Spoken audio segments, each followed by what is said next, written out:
Bulk modulus is the elastic property of the solid liquid gas under the pressure. इसका मतलब ये है, अगर कोई भी एक सॉलिड है उसको हर एक डायरेक्शन से प्रेशराइज किया जाए तो उसकी शेप एंड साइज में चेंज आता है। तो जैसे ही उस प्रेशर को रिमूव करेंगे तो अपने ओरिजिनल शेप एंड साइज में रीस्टोर करने का ट्राई करता है। तो कोई भी मटेरियल जब प्रेशराइज किया जाए तो उसके प्रेशर को हटाने के बाद ओरिजिनल शेप एंड साइज में कितना क्विकली, कितना जल्दी रीगेन कर देता है, इस प्रॉपर्टी को हम बोलते हैं इलास्टिसिटी। एंड इसके मॉडुलस को हम बोलते हैं bulk modulus of elasticity, right. तो इस चैप्टर में सबसे पहले पढ़ेंगे बल्क मॉडुलस क्या है। एंड बल्क मॉडुलस को बेसिकली कैपिटल बी से रिप्रेजेंट किया जाता है, बट कई बुक में बल्क मॉडुलस को के से भी रिप्रेजेंट करते हैं। तो फिलहाल हम लोग इस चैप्टर में बल्क मॉडुलस को बी से रिप्रेजेंट करेंगे। एंड सबसे इम्पॉर्टेंट पैरामीटर ये है कि जो भी बल्क मॉडुलस है वो सॉलिड, लिक्विड एंड गैस तीनों मैटर में तीनों स्टेट ऑफ मैटर में एप्लीकेबल होता है। तो इस चैप्टर में मेनली हम फोकस करेंगे कि सॉलिड पे किस तरीके से बल्क मॉडुलस अप्लाई कर रहे हैं। And next chapter mechanical property या फ्लूइड में बताएंगे कि लिक्विड भी कैसे अप्लाई होता है। And kinetic theory of gas में आप बताया जाएगा कि गैसेस में कैसे अप्लाई करते हैं, राइट। तो मोस्ट ऑफ द क्वेश्चन में भी शायद उसके पूछे जाएं, बट उस पर ज़्यादा नहीं परेशान होना है, सॉलिड पे ही फोकस करना है। नेक्स्ट पॉइंट ये है कि अगर बल्क मॉडल्स अप्लाई किया जाए तो स्ट्रेस स्ट्रेन कर्व आपने देखा होगा, अलग अलग टाइप की लिमिट होती है।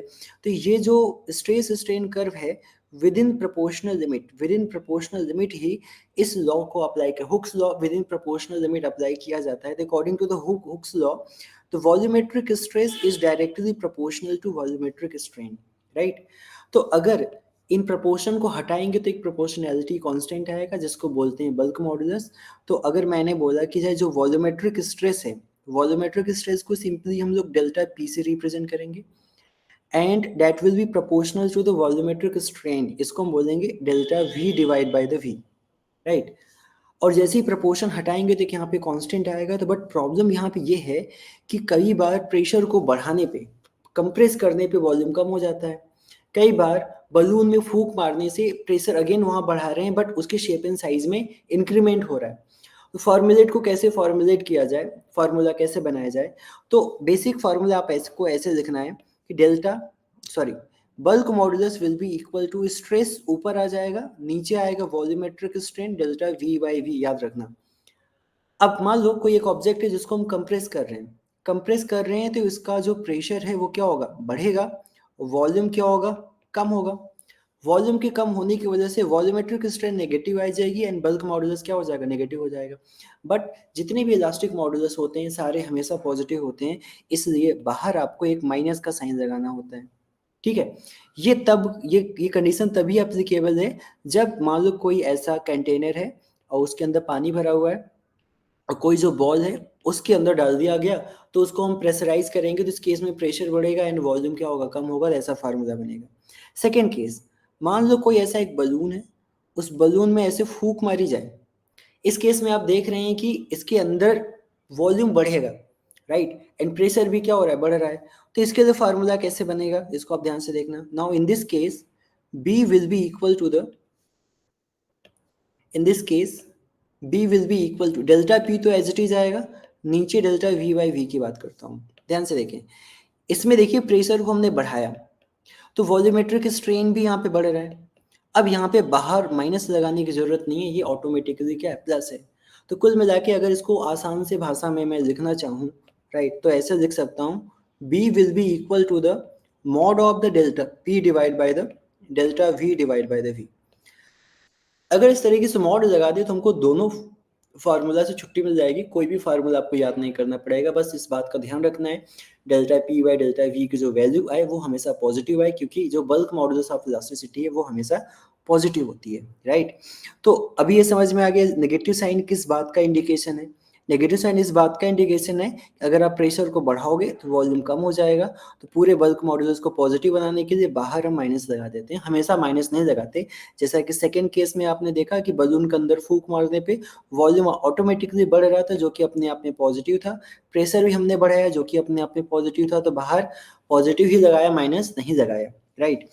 इसके अगर डायमेंशन यूनिट के बारे में बात करें, बहुत ही इजी यूनिट है, न्यूटन पर मीटर स्क्वायर। यही यूनिट बाकी सारे इलास्टिक मॉड्यूलस की इक्वल है, यही यूनिट स्ट्रेस की इक्वल होता है, यही यूनिट प्रेशर के भी इक्वल होता है। उसी तरीके से इसका dimensional formula similarly stress other elastic modulus की इक्वल है, that will be equal to the ml to the power -1 and t to the power -2।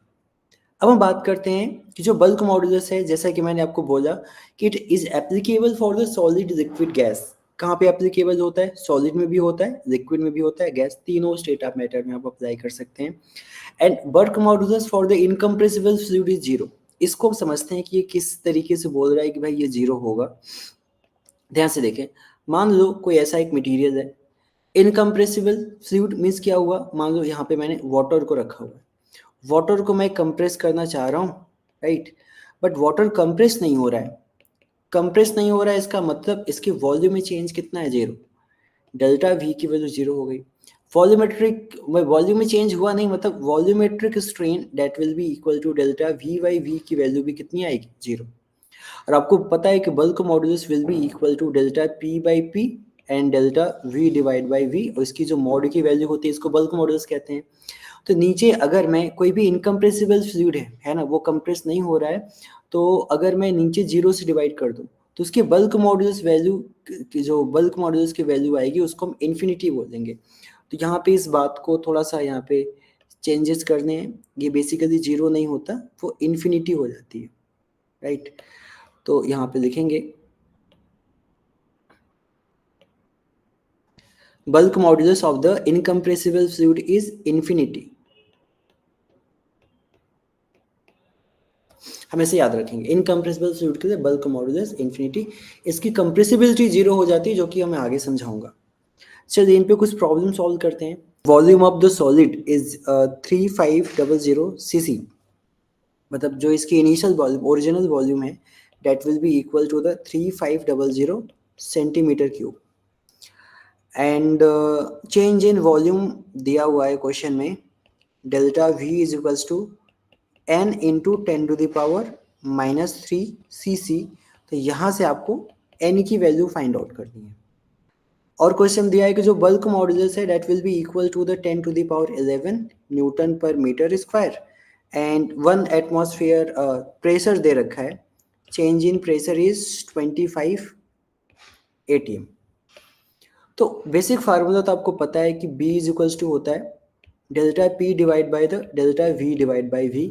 Minus नहीं लगा रहे हैं, ऑटोमेटिकली कंसीडर कर लेना है कि यहाँ पे की वैल्यू जो भी लेनी है पॉजिटिव वैल्यू लेनी है, राइट। तो अगर इस फार्मूले से डेल्टा V को कैलकुलेट किया जाए, डेल्टा V की वैल्यू आएगी V multiplied by delta P and divide by the B। तो जब वॉल्यूम का डेटा मैं यहाँ पे रखूंगा तो देखते हैं कितना आता है। एक्चुअली क्वेश्चन दे रखा है V की वैल्यू 3500 सेंटीमीटर क्यूब, तो हमारा आंसर भी सेंटीमीटर क्यूब में ही आएगा, इसलिए मैं इसको चेंज नहीं कर रहा हूँ। प्रेशर को चेंज करना पड़ेगा क्योंकि वो एटमॉस्फेयर में दिया है, तो MKS में चेंज करने के लिए क्या करना है कि 25 में एक टर्म से मल्टीप्लाई करना है, that is 10 to the power 5, convert हो गया। Now the value of the B is 10 to the power 11। Again अगर मैं इसको सिंप्लीफाई करूंगा, 35 इंटू 25 इज 875, राइट। उसके बाद 2 जीरो और लगेगा इसमें, और 10 की पावर 11 ऊपर जाएगा तो हो जाएगा 10 टू द पावर -6। इसको -3 तक लेकर के आना है, तो डेल्टा V की वैल्यू हो जाएगी 87.5 into 10 to the power -3 centimetre cube. अगर इन दोनों को ठीक से कंपेयर किया जाए, इस डेटा को एंड इस डेटा को कंपेयर किया जाए, तो हमको क्या करना है कि n will be equal to the 87.5। तो n की वैल्यू किसकी इक्वल हो जाएगी? 875 की इक्वल हो जाएगी, राइट। अब हम नेक्स्ट क्वेश्चन पे आते हैं। नेक्स्ट क्वेश्चन क्या कह रहा है कि यहाँ पे आपको एक डेटा याद रखना पड़ेगा। डेटा क्या याद रखना है? बड़ा इंपॉर्टेंट फॉर्मूला बन जाएगा आपके लिए कि bulk modulus will be equal to the delta P, या फिर इसको आप ऐसे लिख सकते हो dP divide by the dV divide by the V, right. बाहर मैंने माइनस लगा दिया क्योंकि अगर हम उसको कंप्रेस करेंगे तो ऐसी कंडीशन बनेगी, पहला पॉइंट। दूसरा पॉइंट आपको ये याद रखना है कि जो मास होता है that will be equal to the volume multiplied by the density. तो वॉल्यूम डेंसिटी के मल्टीप्लिकेशन के बराबर होता है, तो मैं यहाँ पे बोल दूंगा m is equal to v multiplied by the rho. अगर मैं इसको डिफ्रेंशिएट करना स्टार्ट करूं, राइट, तो मैं जब डिफ्रेंशिएट करूंगा तो इसका डिफ्रेंशिएशन, मास का डिफ्रेंशिएशन हो जाएगा 0, एंड जो v का डिफ्रेंशिएशन होगा इसको ऐसे लिखेंगे dv divide by the v plus d rho divide by the rho. ये फाइनल डिफरेंशिएशन आ गया। तो अगर यहाँ से मैं निकालूं minus d V by V की वैल्यू किसके बराबर होगी, तो आप लिखोगे d rho divide by rho की इक्वल होगा। तो आप यहाँ पे देखो ओवरऑल जो ऊपर डेरिवेशन दे रखा हुआ है यहाँ पे minus d V by V है, इसकी जगह अगर आप डेटा को रिप्लेस करके एक फाइनल डेटा यहाँ पे अगर आप ले आके रखते हो तो जो बी का फॉर्मूला होगा वो चेंज हो जाएगा। Now the value of B is equals to d P divide by the d rho divide by the rho, right. Just data put किया वहां पे। क्वेश्चन में यहाँ पे पूछ रहा है कि the material having the normal density rho and the bulk modulus is K. देखो बल्क मॉडुलस बी भी होता है के भी होता है, तो मैं यहाँ पे बी मान के चल रहा हूँ, तो हमारे आंसर रुके उसी के अकॉर्डिंग आएगा, right. The increasing in the density of the material when the subjected to the external pressure P. तो जो एक्सटर्नल प्रेशर मैंने पी अप्लाई किया, मतलब जो एक्स्ट्रा प्रेशर मैंने पी अप्लाई किया, तो कितनी इसकी डेंसिटी इंक्रीज हो जाएगी।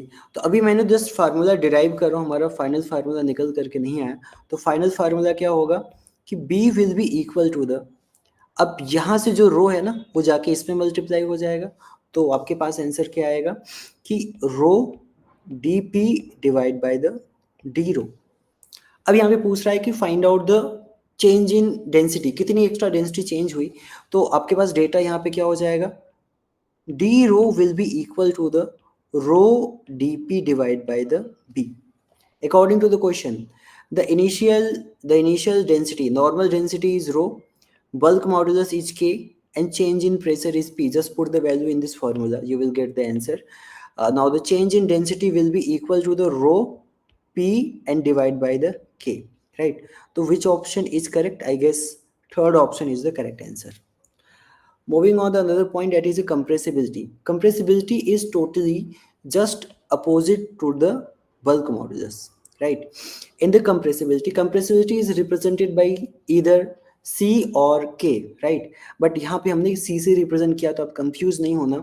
इसका fundamental formula होता है कि compressibility is always equal to the 1 divided by the bulk modulus, right?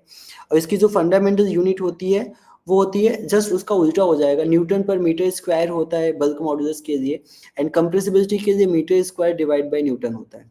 अगर सॉलिड लिक्विड गैस तीनों को कंप्रेस किया जाए तो सबसे ज्यादा जो कंप्रेस होता है वो होता है गैस।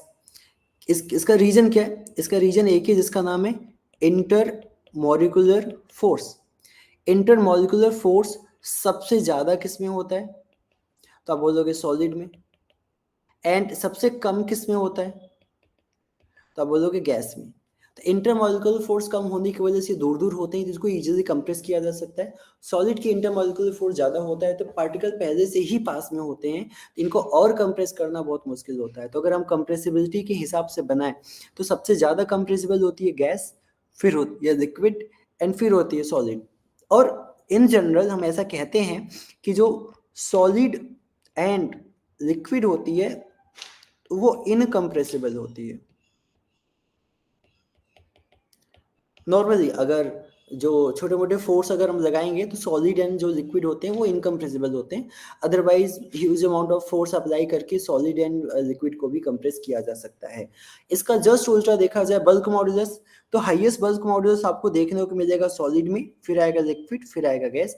ये सीक्वेंस आपके एग्जाम में पूछा जा सकता है। इन पे बेस्ड आपके एग्जाम में क्वेश्चन कैसे पूछे जाएंगे समझना। The compressibility of the water is 5 into 10 to the power -2। इस क्वेश्चन में थोड़ी करेक्शन आप कर देना, ये -2 की जगह होगा -11, sorry -10। Now the compressibility of the water is 5 into 10 to the power -10 meter square divided by the Newton. Now the change in pressure is given by the 15 megapascal. Now find out the fractional change in the volume, right? You know that the basic formula of the bulk modulus will be equal to the change in pressure divided by the change in volume divided by the original volume. बाहर minus लगाना होता है क्योंकि bulk modulus positive है, but यहाँ पे directly पूछा है what is the fraction of decrease in the volume, कितनी फ्रैक्शन वॉल्यूम डिक्रीज हुई आपको फाइंड आउट करना है। तो उसके लिए जो माइनस वाला पूरा टर्म है एज इट इज पूरा आपको कैलकुलेट कर देना है, राइट। यहाँ पे माइनस को इंक्लूड करते हुए, मतलब ऑप्शन में माइनस नहीं टिक होना चाहिए। Now minus delta V divided by V will be equal to the delta P divided by the B. आपको पता है कि जो कंप्रेसिबिलिटी है, compressibility is equals to 1 divide by the B। तो जहाँ पे B है वहाँ पे हम पुट कर देंगे अभी कि delta P divide bye 1 by C, bulk modulus is equal to 1 divided by compressibility. Now the fractional change in volume minus delta V divided by V will be equal to the delta P multiplied by the C। Question में pressure दे रखा है, pressure की value है 15 mega pascal, 15 into 10⁻6 को multiply कर देना है। कंप्रेसिबिलिटी की वैल्यू दे रखी है 5 इंटू 10⁻⁻10। तो 15 into 5 is 75, 6 minus 10 is -4. The final answer is 7.5 into 10⁻⁻3। इतने फ्रैक्शनल चेंज हो जाएंगे, that is why first option is your correct. अब अभी हम क्वेश्चन के नए फेज में आ गए। इस फेज में आपको क्या करना है, अलग अलग कंडीशन में आपको फाइंड आउट करना है कि बल्क मॉडुलस की वैल्यू क्या क्या होती है। जैसे सबसे पहले है थर्मल एक्सपेंशन। थर्मल एक्सपेंशन का इस चैप्टर में कोई भी जिक्र नहीं है, अपकमिंग चैप्टर्स में इसके बारे में डिटेल में पढ़ेंगे, बट क्वेश्चंस दिए हैं इसलिए छोटे मोटे हम कॉन्सेप्ट आपको सिखा देते हैं। जैसा कि आपको पता है कि जो बल्क मॉडुलस है उसका जो बेसिक फॉर्मूला होता है वो होता है B is equals to change in pressure divide by volumetric strain. एक टर्म यहाँ पे लिखा हुआ है जिसका नाम है गामा। गामा का नाम होता है वॉल्यूमेट्रिक एक्सपेंशन कोफिशिएंट। गामा होता क्या है, गामा बेसिकली हमको ये बताता है कि कितना वॉल्यूम चेंज हुआ, कितना फ्रैक्शनल वॉल्यूम चेंज हुआ with respect to the change in temperature. अगर मान लो कोई मटेरियल है, उसके टेम्परेचर को 1 डिग्री सेल्सियस में बढ़ा रहा हूँ, तो उसके वॉल्यूम में कितनी फ्रैक्शन का चेंज हो गया, इसके रेशियो को हम बोलते हैं वॉल्यूमेट्रिक एक्सपेंशन कोफिशिएंट, राइट। तो अगर यहाँ से फंडामेंटल फार्मूला लिखा जाए व्हाट इज गामा, तो आप लिखोगे कि gamma will be equal to the change in volume divide by the original volume with respect to the change in temperature, right. अगर इसको सिंप्लीफाई किया जाए तो आपके पास बेसिक फार्मूला मिलेगा कि change in volume is equal to V naught gamma delta T, right. यहाँ आपको एक बेसिक फार्मूला मिल गया कि भाई कितना वॉल्यूम में चेंज आया। बट हम लोग चेंज में इतना इंटरेस्टेड नहीं है, हमको सिर्फ चाहिए कि वॉल्यूमेट्रिक स्ट्रेन कितना मिला। Now in this question volumetric strain delta V divide by V naught will be equal to the gamma delta T, right. Gamma delta T के इक्वल होता है। मेरा मेन इंटरेस्ट यहाँ पे है कि आपको वॉल्यूमेट्रिक स्ट्रेन यहाँ पे मिल जाए, तो यहाँ पे आपको वॉल्यूमेट्रिक स्ट्रेन मिल चुका है। तो जो आपके पास फंडामेंटल फार्मूला है कि B is equals to delta P divide by the volumetric strain, तो यहाँ पे वॉल्यूमेट्रिक स्ट्रेन की वैल्यू रख देंगे तो आपको बल्क मॉडुलस मिलेगा delta P divide by the gamma delta T। ये आपके पास बल्क मॉडुलस मिल गया। अगर कोई बॉडी एक्सपेंड होती है जिसका वॉल्यूमेट्रिक एक्सपेंशन कोफिशिएंट एंड उसमें कितने टेम्परेचर का चेंज हुआ ये क्वेश्चन दिया हो, तो इजीली हम यहाँ पे कैलकुलेट कर देंगे। सारे टर्म्स को आप समझ लो। गामा का नाम होता है वॉल्यूमेट्रिक एक्सपेंशन कोफिशिएंट, इसके बारे में नेक्स्ट चैप्टर में डिटेल में पढ़ोगे। V नॉट यहाँ पे है कि कितना इनिशियल यहाँ पे वॉल्यूम दे रखा है, डेल्टा V मीन्स हुआ कितना वॉल्यूम चेंज हुआ है, डेल्टा T मीन्स हुआ कितना टेम्परेचर में चेंज कर रहे हो। तो गामा क्या होता है कि अगर यूनिट टेम्परेचर चेंज करने पे जितना वॉल्यूम में फ्रैक्शनल चेंज आएगा उसके रेशियो को हम बोलते हैं volumetric expansion coefficient, right. Next formula, अगर आप वाटर के डेप्थ में जाते हो तो प्रेशराइज होने की वजह से उसके शेप एंड साइज में चेंज आएगा, राइट। तो उसके लिए क्या फार्मूला आप यूज करोगे, पहला फार्मूला जो यहाँ पे यूज किया गया कि भाई bulk modulus is equal to change in pressure divide by the volumetric strain, बहुत इजी फार्मूला है। उसके बाद जब आप पानी के नीचे जाते हो, जैसे ये फ्री सरफेस है, राइट, ये ऐसा फ्री सरफेस है, तो यहाँ पहले से ही कुछ न कुछ एटमॉस्फेरिक प्रेशर होगा, मतलब P इनिशियल की वैल्यू हो जाएगी P ATM। जब कोई बॉल पानी के अंदर जाता है तो यहाँ पे भी इसके ऊपर एक प्रेशर लगना स्टार्ट हो जाता है। तो यहाँ पे जो फाइनल प्रेशर होगा वो एटमॉस्फेरिक प्रेशर तो लगेगा ही लगेगा, plus extra ρ G H add हो जाएगा। तो कभी भी फार्मूले में देखना हम पी नहीं लिखते, क्या लिखते हैं, चेंज इन प्रेशर। तो प्रेशर में कितना चेंज हुआ, तो डेल्टा पी की वैल्यू आपको याद रखनी है, रो जी एच होती है। And density of the water भी आपको याद रखना है, 10⁻³ kg पर मीटर क्यूब होता है।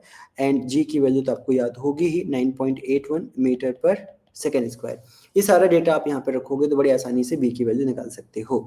जैसा कि क्वेश्चन यहाँ पे दिया हुआ है, to what depth must the rubber ball to taken in the deep sea so that the volume is decreased by the 0.15? No, यहाँ पे चेंज करेंगे, यहाँ पे लिखेंगे 0.1%, इतने परसेंट डिक्रीज हो जाएगा। According to the question the change in volume is equal to the 0.1%, that will be equal to the 0.1 divided by the 100, इसकी वैल्यू आएगी 10⁻³ राइट। आपको पता है कि B की जो वैल्यू होती है that will be equal to the delta P divided by the volumetric strain, and volumetric strain is equals to delta P divided by the B, right. तो यहाँ पे सारा डेटा रखते हैं भाई, कितना आंसर दिया हुआ है। B की वैल्यू की जगह हम यहाँ पे रख सकते हैं 9.8 इंटू 10⁸ और P की वैल्यू होती है रो जी एच। तो यहाँ पे रो आ जाएगा 10⁻³ जे की वैल्यू हम यहाँ पे रखेंगे 9.8 और एच यहाँ पे मुझे कैलकुलेट करना है। और स्ट्रेन की वैल्यू तो पहले से ही पता है, स्ट्रेन क्वेश्चन दे रखा है 10⁻³ 9.8 कैंसिल आउट हुआ राइट। 10⁻³ ऊपर जाएगा तो 6 हो जाएगा, एंड 6 को इधर हम सिंप्लीफाई करेंगे तो आएगा 10⁻² will be equal to H. 10⁻² मतलब होता है 100 मीटर। 100 मीटर के अगर आप डेप्थ में जाओगे तो जाकर के 0.1% वॉल्यूम में चेंज आ जाएगा राइट। नेक्स्ट क्वेश्चन पे आप बात करते हैं। अगर मान लीजिए कोई फ्लूइड इनकम्प्रेसिबल है राइट, फ्लूइड इनकम्प्रेसिबल है, इसका मतलब उसके वॉल्यूम में चेंज कितना हो गया, 0। वॉल्यूम में चेंज 0 हुआ तो इसका मतलब वॉल्यूमेट्रिक स्ट्रेन क्या हुआ, 0। एंड अगर वॉल्यूमेट्रिक स्ट्रेन 0 हुआ तो पूरा का पूरा जो बल्क मॉडुलस है ना वो इन्फिनिटी हो जाएगा। तो याद रखना, in case of the incompressible fluid the bulk modulus is infinity। But यहीं पर अगर मैं बात करूँ कंप्रेसिबिलिटी क्या होगी, तो compressibility is equals to 1 divide by B. B की वैल्यू मैं इन्फिनिटी रखूंगा तो यहाँ से सी की वैल्यू आ जाएगी 0। For the incompressible fluid bulk modulus is infinity and compressibility will be equal to 0। ये डेटा आप याद रखना। एंड दो प्रोसेस के बारे में बात कर रहा हूँ जिसके बारे में थर्मोडायनेमिक में आपको डिटेल में समझाया जाएगा। एक होता है एडियाबैटिक प्रोसेस।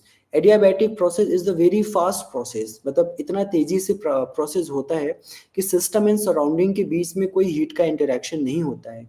जैसे अगर कोई टायर है या बलून है, बलून जब ब्रस्ट करता है तो उस केस में क्या होता है कि हवा बड़ी कम टाइम में निकल जाती थी। जो प्रोसेस है इसको हम एडियाबैटिक प्रोसेस बोलेंगे।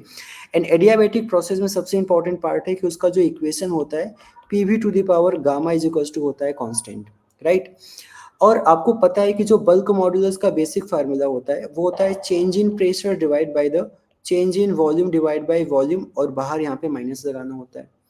इस पूरे टर्म को हम डिफ्रेंशिएट करेंगे तो उसके पहले हम लॉग लेते हैं, ठीक है। इसको मैंने लिखा LNP plus gamma LNV is equals to LN constant.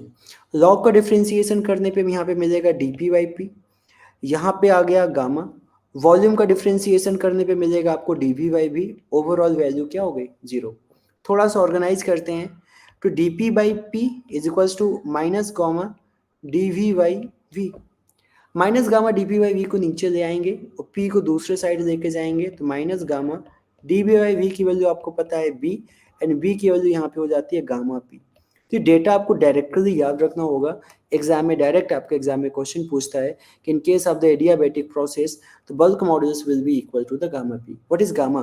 Gamma is the adiabatic index, that is a ratio of the CP divide by CV। या फिर आप ऐसा देख सकते हो कि मान लो कोई प्रोसेस है एडियाबैटिकली, आप उसको क्या बोलते हैं कि वॉल्यूम में चेंज कर रहे हो और आइसोथर्मल वे में उनको चेंज कर रहे हो, तो दोनों में वॉल्यूम में जितना चेंज हुआ उनका जो रेशियो होता है उसको एडियाबैटिक कांस्टेंट कहते हैं। बट इसके बारे में डिटेल में इतना पढ़ने की जरूरत नहीं है, जस्ट डेटा आप याद रखना, bulk modulus is equal to gamma P। Gamma P कैसे आया, ये जो फंडामेंटल इक्वेशन है इसको हमने डिराइव किया, डिराइव करने के बाद ये डेटा आपको मिला। इसी को ऑर्गेनाइज करना है इस पर्टिकुलर फॉर्मेट में। तो मैंने क्या किया कि जो ये वाला टर्म है इसको दूसरे साइड लेकर के आया तो ये माइनस में आ गया, राइट। और जो माइनस और ये समथिंग है इस सब को नीचे लेकर के आया और पी को यहाँ से हटा के गामा से मल्टीप्लाई कर दिया, तो ये हो गया गामा पी, बाकी सारा पैरामीटर ही हो गया। इसी को तो हम बी कह रहे हैं और यही बी किसके इक्वल है, गामा पी के इक्वल है। तो ये डेरिवेशन याद रखना, डेटा आपको एग्जाम में काम में आएगा। उसी तरीके से यहाँ पे दूसरा प्रोसेस है, दूसरा प्रोसेस कौन सा है, isothermal process. Isothermal process is the very slow process, बहुत धीरे धीरे प्रोसेस करना होता है कि सिस्टम का टेम्परेचर ना बढ़ जाए। कैसे प्रोसेस होता है थर्मोडायनेमिक में डिटेल में डिस्कस करेंगे, बट फिलहाल यहाँ पे आपको एक इक्वेशन याद करनी पड़ेगी, P V is to constant, दोनों साइड आप लॉग लोगे L N P plus L N V is equal to L N C. Differentiate करोगे तो यहाँ पे आएगा d P divide by P plus यहाँ पे आएगा dv डिवाइड बाई v और यहाँ पे हो जाएगा 0। और b का जो फंडामेंटल फार्मूला होता है वो होता है dp divide by minus dv divide by the v। इसको हम सिंप्लीफाई करेंगे तो यहाँ पे आप देखिए कि dp बाई p को मैंने एक साइड रखा and minus dv by v को एक साइड रखा, राइट। अब क्या किया कि जो dp है वो p से मैंने मल्टीप्लाई कर दिया minus dv divide by v, minus dv by को मैं नीचे लेकर के आया तो dp divide by minus dv divide by v की वैल्यू p के इक्वल हो गई और ये जो पूरा पूरा पैरामीटर है वो b के इक्वल होता है। तो यहाँ पे आपको फार्मूला पता चल गया, in case of the isothermal process bulk modulus is directly will be equal to the pressure, right. तो दो डेटा आपके पास आया, एक आया एडियाबैटिक, दूसरा आया आइसोथर्मल। एडियाबैटिक में b गामा p के इक्वल होता है एंड आइसोथर्मल में b p के इक्वल होता है। ये दोनों डेटा आपको याद रखना पड़ेगा। लास्ट में हमको ये पढ़ना है, ठीक है, यहाँ पे ऑब्जेक्टिव क्वेश्चन है, consider the monoatomic gas having the volume V at pressure P the bulk modulus as the constant temperature, right. अब देखो कितना इजी क्वेश्चन है, ऐसा ही क्वेश्चन पूछा जाएगा, जस्ट मेमोरी बेस्ड क्वेश्चन है। अगर पूछा जाए प्रोसेस देख लो यहाँ पे क्या है, for the constant temperature means isothermal process. तो in case of the isothermal process you know that B will be directly equal to the P. तो कौन सा ऑप्शन हो जाएगा, फर्स्ट ऑप्शन करेक्ट हो जाएगा। लेकिन अगर एडियाबैटिक प्रोसेस होता है तो बी गामा पी की इक्वल होता, तो उस केस में कौन सा ऑप्शन हो जाता, सेकेंड ऑप्शन सही हो जाता। तो ये पूरा कंप्लीट खत्म हो गया कि किस तरीके से बल्क मॉडुलस के बारे में आपको डिटेल में पढ़ना है। नेक्स्ट क्लास में हम देखेंगे जितने भी इलास्टिक मॉडुलस आपने पढ़ा, Young's modulus, bulk modulus, modulus of rigidity, एक नया मॉडुलस वहाँ पे पढ़ेंगे जिसका नाम है पॉइजन रेशियो, एंड इन चारों का आपस में क्या रिलेशन है इन सब के बारे में डिटेल में नेक्स्ट चैप्टर में पढ़ेंगे। उसके बाद एक और चैप्टर रहेगा, एक और लेक्चर रहेगा जिसमें हम ये डिस्कस करेंगे कि जब किसी भी वायर को हम स्ट्रेच करते हैं तो उसके अंदर कितनी एनर्जी स्टोर होती है। 2 लेक्चर में कंप्लीट चैप्टर खत्म हो जाएगा।